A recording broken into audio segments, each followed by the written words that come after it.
Bonjour, c'est Capucine et bienvenue donc dans cette vidéo. Aujourd'hui, on va parler du mal de dos. Donc, si vous avez pas mal au dos, je vous encourage quand même à rester jusqu'au bout de la vidéo parce que vous allez quand même apprendre des choses. Si vous vous intéressez au développement moteur du bébé, et bien vous allez aussi voir en fait le lien entre le développement moteur du bébé et les problèmes de dos. Donc voilà, je vous encourage quand même à aller jusqu'au bout de cette vidéo parce que le mal de dos, c'est vraiment quelque chose qui est très courant et qui touche beaucoup de gens aujourd'hui et on va voir en fait qu'il y a aussi des habitudes de vie qui vont faire qu'on va favoriser ces problèmes de dos. Donc et puis les gens qui ont mal au dos, c'est vraiment quelque chose de très handicapant. On se demande un petit peu comment est-ce qu'on va faire pour s'en sortir. Donc imaginez que vous puissiez avoir un dos qui est en pleine forme, plus de tension, que vous vous sentiez léger. Je ne sais pas si vous avez déjà expérimenté ça, mais quand vous avez fait une séance d'ostéopathie ou un massage, et en fait quand vous relevez de la table, des fois en fait on se sent léger et parce que en fait on n'a plus de tension et des fois on a l'impression d'avoir perdu 3 kilos simplement parce qu'en fait on n'a plus la tension musculaire. Donc ça c'est aussi quelque chose qui est intéressant, c'est que quand on n'a plus de tension, et bien on se sent beaucoup plus léger. Imaginez que vous puissiez reprendre une activité qui vous passionne, du sport. Moi je vois beaucoup de patients qui finissent par arrêter le sport parce qu'en fait soit ils se blessent, soit ils ont mal au dos, donc en fait ils finissent par arrêter les activités alors que finalement on sait que ça va vraiment apporter beaucoup de bénéfices et il y a certaines études qui ont montré que 30 minutes de marche réduisait votre mortalité de 63%. Donc on est quand même sur des chiffres assez importants, donc c'est pouvoir reprendre une activité, c'est vraiment quelque chose qui est vraiment pour moi une des clés de la santé. Donc pour moi l'objectif c'est qu'en 15 jours, à raison de 5 minutes par jour, avec des petits exercices, vous puissiez avoir vraiment une amélioration au niveau de votre dos. Donc ce qu'il faut d'abord c'est investir un petit peu de temps et puis pratiquer ces exercices. C'est sûr c'est pas pour tout le monde, il faut changer ses habitudes et puis aller un petit peu à l'encontre de ce que nous propose notre société aujourd'hui pour pouvoir avoir un dos plus fort et plus souple. Donc le problème c'est que quand aujourd'hui on a des problèmes de dos, souvent on se retrouve dans des boucles un petit peu on prend des antidouleurs et puis bon ça va mieux et puis ensuite quelques mois après reblocage, on reprend des antidouleurs, on fait un peu de kiné mais en fait finalement ça résout pas le problème et puis parce que les antidouleurs vont faire que masquer, donc après vous pouvez aller au stade au-dessus, on fait des piqûres, des infiltrations et ça résout toujours pas le problème mécanique en fait qui est en dessous. Et donc vous avez deux solutions, soit vous continuez dans ce processus de médicalisation des problèmes de dos, soit vous décidez de changer vos habitudes, de faire des exercices, de prendre votre vie en main, changer votre alimentation, voilà, d'être autonome. Et moi c'est vraiment ça qui me tient à cœur aussi en faisant ces vidéos, c'est de pouvoir rendre les gens autonomes, que vous ayez les bons exercices, les bonnes habitudes alimentaires, changer aussi les habitudes au niveau du travail. Comment vous allez, on verra tout ça. Et donc ce que vous avez vraiment besoin, c'est une méthode avec toutes les étapes, tous les exercices et les habitudes à prendre. La grande idée dans les problèmes de dos, c'est que il faut un équilibre en fait. Je vais vous expliquer tout ça. Ce qu'il faut, c'est un bassin souple et un dos musclé. D'accord, c'est à peu près moi sur ce dont je travaille. Pardon. Donc du coup, 2 salariés sur 3 auront une lombalgie dans leur vie et ça représente à peu près 20% des arrêts de travail. Donc il y a vraiment aussi les entreprises, ils auraient intérêt aussi à investir un petit peu d'argent et de temps sur cette prise en charge des problèmes de dos.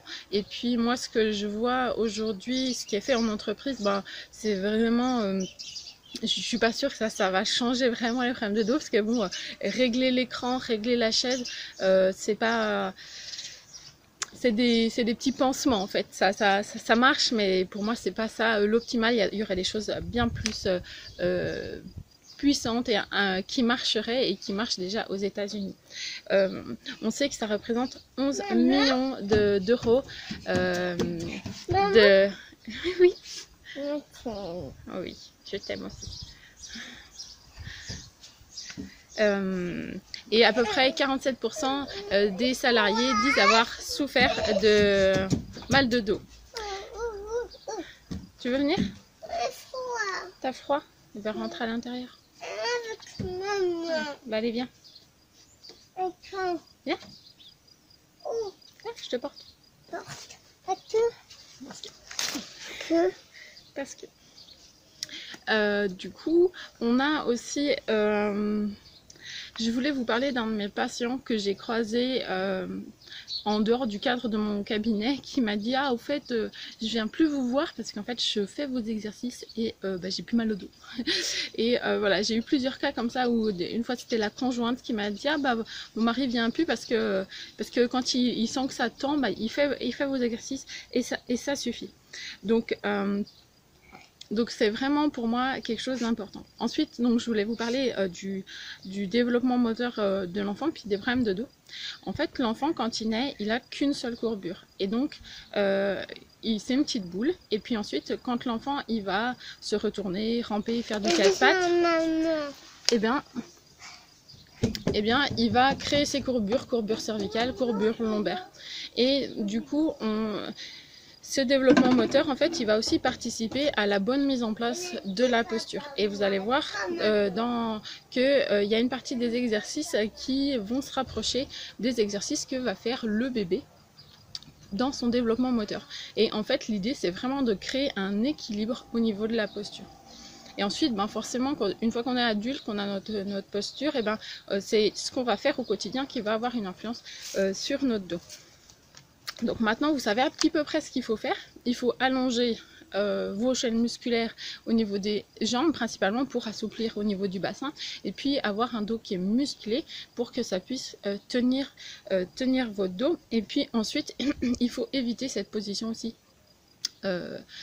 assise qu'on va avoir tout le temps au quotidien. Imaginez que vous puissiez retrouver un corps souple et sans douleur, sans tension, que vous puissiez sauter du lit comme un toast du grille-pain et retrouver de l'énergie, que vous puissiez refaire du sport, avoir plus d'énergie, et pouvoir repratiquer vos passions. Moi, j'ai un patient qui faisait du motocross et puis qui avait arrêté justement à cause de douleurs. Et je suis vraiment contente parce que du coup, on a travaillé sur quelques séances et maintenant il peut refaire du motocross. Alors, je sais pas, imaginez c'est quoi vos passions et puis qu'est-ce que vous puissiez pouvoir les refaire. Donc, vous allez pouvoir retrouver l'information juste en dessous. Donc elle sera disponible jusqu'à mardi. Et donc concrètement, comment ça va se passer? Vous allez recevoir trois vidéos, donc où vous aurez les exercices à pratiquer tous les jours, vous aurez les habitudes à changer au quotidien, et puis un dernier volet sur l'alimentation et comment vous allez pouvoir changer des petites choses au niveau de votre alimentation et comment ça va impacter votre problème de dos. Donc voilà, j'ai créé cette formation, donc comment en finir avec les problèmes de dos en 5 minutes par jour. Et donc vous aurez des muscles plus détendus et aussi des muscles plus forts, parce que ce qu'on veut, c'est toujours cet équilibre. Et donc nos habitudes aujourd'hui de toujours être assis, de vous passer de la voiture au bureau, et voiture, bureau et canapé, et du coup vous avez toujours cette même posture qui va rendre votre bassin souple et puis vos muscles du dos un petit peu feignants. Et donc on va retravailler dans l'autre sens pour que vous puissiez avoir à nouveau un bassin souple et puis un dos musclé. J'ai aussi fait une partie pour les gens qui font plutôt un travail de force plutôt qu'un travail de bureau, parce que c'est les deux cas en fait qu'on voit au cabinet. C'est soit les gens qui ont vraiment des métiers de bureau très statiques, ou les gens qui ont des métiers de force, et ça marchera aussi pour eux. Donc je pense que vraiment n'importe qui peut avoir un dos en pleine forme, parce que notre corps en fait il cherche toujours un équilibre, et en fait en faisant ces exercices on va rétablir le bon équilibre. Donc les résultats, ça sera un bassin plus souple, des muscles plus souples, un dos plus musclé. On va revoir les habitudes au quotidien, à la maison, au bureau, qu'est-ce que vous allez pouvoir modifier, des petites choses et qui vont vraiment faire la différence. On va parler de l'alimentation aussi et je vous ai fait un petit bonus aussi sur le matelas parce que et je pense que ça va vraiment aller à l'encontre de tout ce que les gens pensent aujourd'hui. Voilà, je vous garde la surprise pour ceux qui prendront cette formation. Donc vous retrouverez donc la formation juste en dessous et donc elle sera disponible jusqu'à lundi. Donc voilà, et puis je vous retrouve à très bientôt pour une prochaine vidéo.